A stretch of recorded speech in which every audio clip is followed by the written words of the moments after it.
అందరికీ నమస్తే. నిద్ర లేవగానే బోలెడన్ని మిస్ కాల్స్ అనమాట. వాట్సాప్ ఓపెన్ చేయంగానే ఆయన ఎవరో ఒక పెద్ద మనిషి, వయసైపోయిన ఆయన నా గురించి చాలా పచ్చి పచ్చి బూతులు మాట్లాడుతూ కనిపించారు. ఆయన సంస్కారవంతమైనటువంటి భాషకి నా మనస్ఫూర్తిగా ధన్యవాదాలు. నా మీద కేసు కూడా ఫైల్ చేశారట, మరి నాకైతే తెలీదు. ఒకవేళ మహిళల సంరక్షణ గురించి నేను మాట్లాడడమే నేరంగా భారతదేశంలో పరిగణించబడితే అలాంటివి మరికొన్ని 10 కాదు 100 వీడియోలు చేయడానికి నేను సిద్ధంగా ఉన్నాను. నా మీద 100 కేసులు ఎవరైనా పెట్టుకోవాలి అనుకుంటే దయచేసి పెట్టుకోవచ్చు. నాకు ఎలాంటి అబ్జెక్షను లేదు. మహిళల మానం, మహిళల ప్రాణం మహిళలకే ఇంపార్టెంట్ కానప్పుడు నేను దాని మీద స్పందించడానికి పదే పదే సిద్ధంగా ఉన్నాను. 1000 కేసులు పెట్టినా నేనైతే వెనక్కి తగ్గేదే లేదు అన్నట్లుగా ఉంటాను. ఆయన పెద్ద మనిషి మాట్లాడిన భాష చాలా చాలా గొప్పగా ఉంది.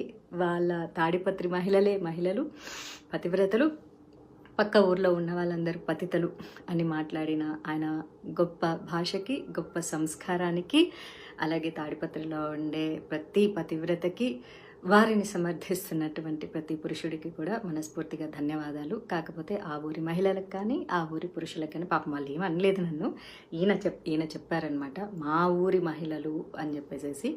మరి నేను కూడా మహిళే కదా, నేనేమన్నా ఒక్క బూతు మాట మాట్లాడడం జరిగిందా? పోనీ ఆ పెద్ద మనిషి పేరైనా తీయడం జరిగిందా? అసలు ఆయన ఎవరో కూడా నాకు తెలియదు. ఇప్పుడు నేను తెల్లారి చూసే వరకు కూడా ఆడేదో జేసీ పార్క్ అన్నానా, జేసీ పార్క్ ఆయన కట్టించుకున్నదన్న సంగతి కూడా నాకేం తెలుసు.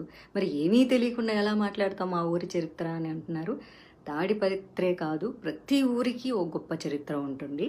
తాడిపత్రి గొప్ప చరిత్ర అన్నది హిస్టరీకి సంబంధించింది అయితే, గాంజా, సిగరెట్టు, మందు, డ్రగ్స్ అన్నవి నేర చరిత్రలకు సంబంధించినవి.